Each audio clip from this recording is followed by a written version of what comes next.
Hi all, ಹೇಗಿದ್ದೀರಾ? ಹೊಸ ವರ್ಷ ಹತ್ತಿರ ಬರ್ತಿದೆ. ಹೊಸ ವರ್ಷಕ್ಕೆ ಈ ಸರಿ ಗಾರ್ಲಿಕ್ ಬ್ರೆಡ್ ಮತ್ತು ಪಿಜ್ಜಾ ಟ್ರೈ ಮಾಡಿ. ಇವಾಗ ಹೇಗೆ ಮಾಡೋದು ಅಂತ ಹೇಳ್ಕೊಡ್ತೀನಿ.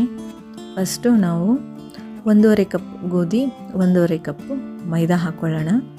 ಬರೀ ಮೈದಾದಲ್ಲಿ ಮಾಡ್ತಾರೆ, ಬಟ್ ನಾನು ಸ್ವಲ್ಪ ಹೆಲ್ದಿಯಾಗಿರಲಿ ಅಂತ 1.5 ಕಪ್ ಗೋಧಿ ಹಾಕ್ಕೊಳ್ತಾ ಇದ್ದೀನಿ. ಸೊ 2 ಹಾಕ್ಕೊಂಡು ಮಿಕ್ಸ್ ಮಾಡ್ಕೊಳ್ಳಿ. ಈಗ ಒಂದು ಕಡೆ 1 ಕಪ್ ಮೊಸರು, ಅದಕ್ಕೆ 1 ಸ್ಪೂನ್ ಸಕ್ಕರೆ, 1.5 ಸ್ಪೂನ್ ಸಕ್ಕರೆ ಹಾಕ್ಕೊಳ್ಳೋಣ. ಮತ್ತು 1.5 ಚಮಚ ಉಪ್ಪು, ಹಾಗೆ ಪಿಜ್ಜಾ ಸೀಸನಿಂಗ್ 1.5 ಚಮಚ, ಮತ್ತು ಬೇಕಿಂಗ್ ಸೋಡಾ ಅದನ್ನು 1 ಚಮಚ ಹಾಕೋಬೋದು, ಬಟ್ ನಾನು ಅರ್ಧ ಚಮಚ ಹಾಕ್ಕೊಳ್ತಾ ಇದ್ದೀನಿ. ಮಕ್ಕಳಿಗೆ ಮಾಡ್ತಾ ಇರೋದು, ಹಾಗಾಗಿ ಗೋಧಿನೂ ಬಳಸ್ತಾ ಇದ್ದೀನಿ, ಸೋಡಾ ಕಡಿಮೆ ಮಾಡ್ತಾ ಇದ್ದೀನಿ. ಹೊಸ ವರ್ಷಕ್ಕೆ ಹೆಲ್ದಿ ರೆಸಿಪಿ ಸ್ಟಾರ್ಟ್ ಮಾಡೋಣ. ಈಗ ಈ ಮಿಕ್ಸ್ಚರ್ನ ನಮ್ಮ ಗೋಧಿ ಮತ್ತು ಮೈದಾ ಹಿಟ್ಟಿನ ಮಿಕ್ಸ್ಚರ್ ಜೊತೆಗೆ ಆ್ಯಡ್ ಮಾಡಿಕೊಂಡು ಚೆನ್ನಾಗಿ ಮಿಕ್ಸ್ ಮಾಡ್ಕೊಳ್ಳೋಣ. ಈಗ ಡೋ ರೆಡಿ ಮಾಡ್ಕೊಳ್ಳೋಣ. ಸ್ವಲ್ಪನೇ ನೀರು ಹಾಕಿ ಸಾಫ್ಟ್ ಡೋ ರೆಡಿ ಮಾಡ್ಕೊಳ್ಳೋಣ. ತುಂಬ ಗಟ್ಟಿಯಾಗಿರಬಾರ್ದು, ಸ್ವಲ್ಪ ಮೆತ್ತಗೆ ಚೆನ್ನಾಗಿ ಮಿಕ್ಸ್ ಮಾಡಿ ಡೋ ರೆಡಿ ಮಾಡ್ಕೊಳ್ಳೋಣ. ಚೆನ್ನಾಗಿ ನಾದಬೇಕು. ಅದನ್ನು 1-2 ಚಮಚ ಎಣ್ಣೆ ಹಾಕ್ಕೊಂಡು ಚೆನ್ನಾಗಿ ಹಿಟ್ಟನ್ನು ಕಲಸಿ ಒಂದು 10-15 ನಿಮಿಷ ಚೆನ್ನಾಗಿ ಡೋನ ನಾದ್ಬಿಟ್ಟು ಒಂದು ಕಡೆ 1 ಅವರ್ ಅದನ್ನು ರೆಸ್ಟ್ ಮಾಡೋಕ್ಕೆ ಬಿಡಬೇಕು.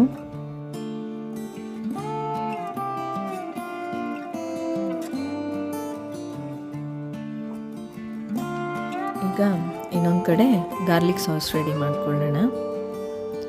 ಫಸ್ಟ್ಗೆ 1-2 ಚಮಚ ಎಣ್ಣೆ ಹಾಕ್ಕೊಂಡು ನಾನೊಂದು 2 ಫುಲ್ ಬೆಳ್ಳುಳ್ಳಿ ತೊಗೊಂಡಿದ್ದೀನಿ.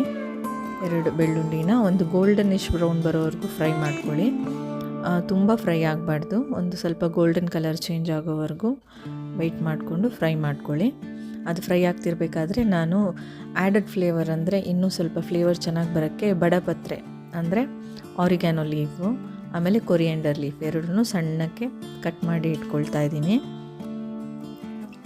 ನಮ್ಮ ಬಡಪತ್ರೆ ಎಲೆನೇ ಒಣಗಿಸ್ಬಿಟ್ಟು ಪೌಡ್ರ್ ಮಾಡಿದ್ರೆ ಆರಿಗ್ಯಾನೋ ಲೀವ್ಸ್ ಆಗೋದು.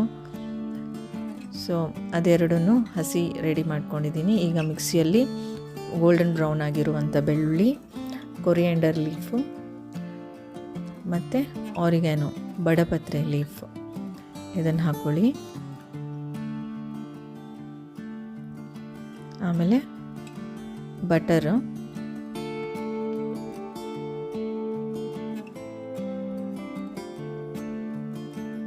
ನಾನು 1/4 ಭಾಗ ಹಾಕ್ಕೊಂಡಿದ್ದೀನಿ. ಅದನ್ನು ಸಣ್ಣ ಕಟ್ ಮಾಡ್ಕೊಳ್ತೀನಿ, ಮಿಕ್ಸಿಗೆ ಸಿಗುತ್ತೋ ಇಲ್ವಾ ಅಂತ. ಈಗ 1 ಚಮಚ ಉಪ್ಪು, ಹಾಗೆ ಪಿಜ್ಜಾ ಸೀಸನಿಂಗ್ 1 ಸ್ಪೂನ್ ಹಾಕ್ಬಿಟ್ಟು ಮಿಕ್ಸಿಯಲ್ಲಿ ಹಾಕ್ಕೊಂಡು ಚೆನ್ನಾಗಿ ಪೇಸ್ಟ್ ಮಾಡ್ಕೊಳ್ಳಿ. ಲಾಸ್ಟಲ್ಲಿ ಗಾರ್ನಿಷಿಂಗಿಗೆ ಸ್ವಲ್ಪ ಕೊರಿಯಂಡರ್ ಎತ್ತಿಟ್ಟಿದ್ದೆ, ಅದನ್ನು ಮಿಕ್ಸ್ ಮಾಡ್ಕೊಳ್ಳಿ. ಈಗ ನಮ್ಮ ಗಾರ್ಲಿಕ್ ಸಾಸು ರೆಡಿ ಇದೆ. ಇದು ಒಳಗಡೆ ಸ್ಟಫ್ ಮಾಡೋಕ್ಕೆ ರೆಡಿ ಮಾಡ್ಕೊಳ್ತಾ ಇದ್ದೀನಿ. Bell pepper, green bell pepper ಮತ್ತು ರೆಡ್ ಬೆಲ್ ಪೆಪ್ಪರ್ ಎರಡೂ ಸಣ್ಣದಾಗಿ ಕಟ್ ಮಾಡಿ ಇಟ್ಕೊಳ್ಳಿ. ಆಮೇಲೆ ಚೀಸು, ಹಾಗೆ ಪಿಜ್ಜಾ ಸೀಸನಿಂಗ್ ಮತ್ತು ಸ್ವೀಟ್ ಕಾರ್ನ್ ಕೂಡ ಇಟ್ಕೊಳ್ಳಿ. ಇದಿಷ್ಟು ಒಳಗೆ ಸ್ಟಫ್ ಮಾಡೋಕ್ಕೆ ಬೇಕಾಗುತ್ತೆ. ಈಗ ನಾನು ವೀಟ್ ಡೋ ಮಾಡಿರೋದ್ರಿಂದ ಅಷ್ಟೊಂದು ಏನು ಫ್ಲಫಿಂಗ್ ಇಲ್ಲ, ಬಟ್ ಸಾಕಾಗುತ್ತೆ. ಈಗ ನಾನು ಇದರಲ್ಲಿ 2 ಗಾರ್ಲಿಕ್ ಬ್ರೆಡ್ಡು, 1 ಪಿಜ್ಜಾ ಮಾಡ್ಕೊಳ್ಬೋದು. ಹಾಗಾಗಿ ಅದನ್ನು ಡಿವೈಡ್ ಮಾಡಿ ರೆಡಿ ಮಾಡಿ ಇಟ್ಕೊಳ್ತಾ ಇದ್ದೀನಿ.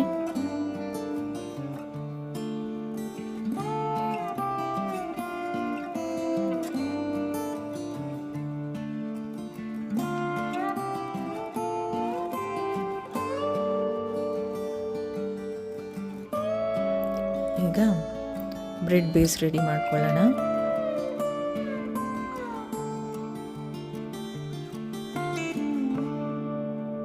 ನಾನು ಸ್ವಲ್ಪ ತೆಳ್ಳಕ್ಕೆ ಲಟ್ಟಿಸ್ಕೊಳ್ತಾ ಇದ್ದೀನಿ, ಯಾಕಂದರೆ ಗೋಧಿ ಹಾಕಿರೋದ್ರಿಂದ ತುಂಬ ದಪ್ಪ ಹಾಕಿದ್ರೂ ಒಳಗೆ ಬೇಯಕ್ಕೆ ತುಂಬ ಟೈಮ್ ತಗೊಳ್ಳುತ್ತೆ. ಈಗ ಅದಕ್ಕೆ ನಾವು ಮಾಡ್ಕೊಂಡಿಟ್ಕೊಂಡಿರುವಂಥ ಗಾರ್ಲಿಕ್ ಸಾಸ್ ಹಾಕ್ಕೊಳ್ಳೋಣ. ಈಗ ಫಸ್ಟು ಗಾರ್ಲಿಕ್ ಬ್ರೆಡ್ ಮಾಡ್ತಾ ಇರೋದು ನಾನು. ಅದರ ಮೇಲೆ ಚೀಸ್ ಹಾಕ್ತಾಯಿದ್ದೀನಿ, ಮತ್ತು ಸ್ವೀಟ್ ಕಾರ್ನ್, ಮತ್ತು ರೆಡ್ ಬೆಲ್ ಪೆಪ್ಪರ್, ಆಮೇಲೆ ಗ್ರೀನ್ ಬೆಲ್ ಪೆಪ್ಪರ್ ಹಾಕಿ ಪಿಜ್ಜಾ ಸೀಸನಿಂಗ್ ಹಾಕ್ಕೊಳ್ತಾ ಇದ್ದೀನಿ. ಈಗ ಸೈಡಲ್ಲಿ ಸ್ವಲ್ಪ ನೀರಲ್ಲಿ ವೆಟ್ ಮಾಡ್ಕೊಳ್ತಾ ಇದ್ದೀನಿ, ಯಾಕಂದರೆ ಗಾರ್ಲಿಕ್ ಬ್ರೆಡ್ಗೆ ಫೋಲ್ಡ್ ಮಾಡ್ಕೊತೀವಲ್ಲ, ಹಾಗಾಗಿ ಅದು 2 ಕಡೆ ಸ್ಟಿಕ್ ಆಗೋಕ್ಕೆ ಒಂಚೂರು ನೀರಲ್ಲಿ ವೆಟ್ ಮಾಡ್ಕೊಳ್ತಾ ಇದ್ದೀನಿ. ವೆಟ್ ಮಾಡಿಬಿಟ್ಟು ಫೋಲ್ಡ್ ಮಾಡ್ಕೊಳ್ಳಿ.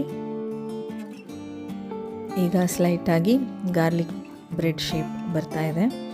ಅದ್ರ ಮೇಲೆ ಮತ್ತೆ ನಾವು ಒಂಚೂರು ಗಾರ್ಲಿಕ್ ಸಾಸ್ನ ಅಪ್ಲೈ ಮಾಡಿಕೊಂಡು ಮೇಲೆ ಪಿಜ್ಜಾ ಸೀಸನಿಂಗ್ನ ಹಾಕೋಣ. ಆಮೇಲೆ ಲೈಟಾಗಿ ಅದಕ್ಕೆ ಕಟ್ ಮಾಡ್ಕೊಳ್ಳೋದಲ್ಲ, ಒಂದು ಇಂಪ್ರೆಷನ್ ಇರಲಿ ಅಂತ, ಯಾಕಂದರೆ ಅದು ಫುಲ್ಲು ಬೇಕಾದಮೇಲೆ ಕಟ್ ಮಾಡಲಿಕ್ಕೆ ಈಸಿ ಆಗುತ್ತೆ. ಹಾಗೆ ಒಂದು ಸ್ವಲ್ಪ ಫೋರ್ಕಲ್ಲಿ ಪ್ರಿಕ್ ಮಾಡಿರಿ, ಇಲ್ಲಾಂದರೆ ಅದು ತುಂಬ ಉಟ್ಕೊಳ್ಳುತ್ತೆ, ಸೋಡಾ ಹಾಕ್ಕೊಂಡಿರ್ತೀವಲ್ಲ ಅದಕ್ಕೆ. ಈಗ ಗಾರ್ಲಿಕ್ ಬ್ರೆಡ್ಡು ಓವನ್ಗೆ ಹಾಕ್ಕೊಳ್ಳೋಕ್ಕೆ ರೆಡಿ. ಬಟ್ ನಾನು ಓವನಲ್ಲಿ ಮಾಡ್ತಿಲ್ಲ, ಕುಕ್ಕರಲ್ಲಿ ಮಾಡ್ತಾಯಿದ್ದೀನಿ. ಖಾಲಿ ಕುಕ್ಕರ್ಗೆ ಉಪ್ಪು ಒಂದು ಲೇಯರ್, 1 ಇಂಚ್ ಆಗೋಷ್ಟು ಉಪ್ಪು ಲೇಯರ್ ಹಾಕಿ ಅದ್ರ ಮೇಲೆ ಪ್ಲೇಟ್ ಇಟ್ಟು ಗಾರ್ಲಿಕ್ ಬ್ರೆಡ್ ಹಾಕಿದ್ದೀನಿ. ಅದನ್ನು ಒಂದು 25 to 30 ಮಿನಿಟ್ಸ್ವರೆಗೂ ಬೇಕ್ ಮಾಡಬೇಕು. ಆ ಕಡೆ ರೆಡಿ ಆಗಬೇಕಾದ್ರೆ ಇನ್ನೊಂದು ಗಾರ್ಲಿಕ್ ಬ್ರೆಡ್ ಕೂಡ ರೆಡಿ ಮಾಡಿಕೊಂಡೆ. ಈಗ ಪಿಜ್ಜಾ ರೆಡಿ ಮಾಡ್ಕೊಳ್ತಾ ಇದ್ದೀನಿ. ಈಗ ಪಿಜ್ಜಾ ಬೇಸ್ ಮಾಡಿಕೊಂಡು ಅದನ್ನು ಫೋರ್ಕಲ್ಲಿ ಪ್ರಿಕ್ ಮಾಡ್ಕೊಂಡ್ಬಿಡಿ, ಇಲ್ಲಾಂದರೆ ಅದು ಉಬ್ಬುತ್ತೆ. ಆಮೇಲೆ ಅದ್ರ ಮೇಲೆ ಒಂಚೂರು ಗಾರ್ಲಿಕ್ ಸಾಸು, ಚಿಲ್ಲಿ ಸಾಸು, ಆಮೇಲೆ ಟೊಮ್ಯಾಟೊ ಸಾಸ್ ಹಾಕ್ಕೊಂಡು ಸ್ಪ್ರೆಡ್ ಮಾಡ್ಕೊಳ್ಳಿ.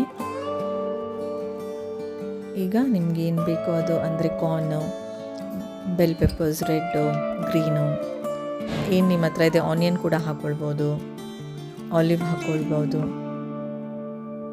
ನನ್ನ ಹತ್ರ ಇರುವಂಥದ್ದು ಹಾಕ್ಕೊಳ್ತಾ ಇದ್ದೀನಿ. ಚೀಸ್, ಮೊಜರೆಲ್ಲಾ ಚೀಸ್ ಹಾಕ್ಕೊಳ್ತಾ ಇದ್ದೀನಿ.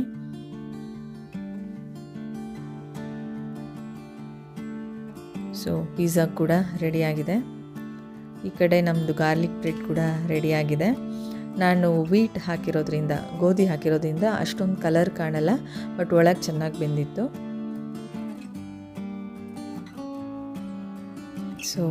ಗಾರ್ಲಿಕ್ ಬ್ರೆಡ್ ರೆಡಿ ಇದೆ. ಒಳಗೆ ಸ್ಟಫ್ಡ್ ಚೀಸ್ ಹಾಕಿರೋದ್ರಿಂದ ಇನ್ನೂ ಚೆನ್ನಾಗಿತ್ತು. ಮಕ್ಕಳ ಫೇವ್ರೇಟು ಪಿಜ್ಜಾ ಕೂಡ ರೆಡಿ ಇದೆ. ಪಿಜ್ಜಾ ತುಂಬ ಚೆನ್ನಾಗಾಗಿತ್ತು. ಆ್ಯಕ್ಚುಲಿ ವೀಟ್ ಬೇಸ್ ಕ್ರಸ್ಟ್ ತುಂಬ ಚೆನ್ನಾಗಿರುತ್ತೆ, ಮೈದಾಕ್ಕಿಂತ ವೀಟಲ್ಲಿ ಮಾಡಿರೋ ಬೇಸೇ ಟೇಸ್ಟಿಯಾಗಿರೋದು. ನೀವು ಕೂಡ ಟ್ರೈ ಮಾಡಿ, ನಿಮಗೂ ಇಷ್ಟ ಆಗುತ್ತೆ ಅಂದ್ಕೊಂಡಿದ್ದೀನಿ. ಚಾನಲ್ ಲೈಕ್ ಮಾಡಿ, ಶೇರ್ ಮಾಡಿ, ಸಬ್ಸ್ಕ್ರೈಬ್ ಕೂಡ ಮಾಡಿ. Thank you.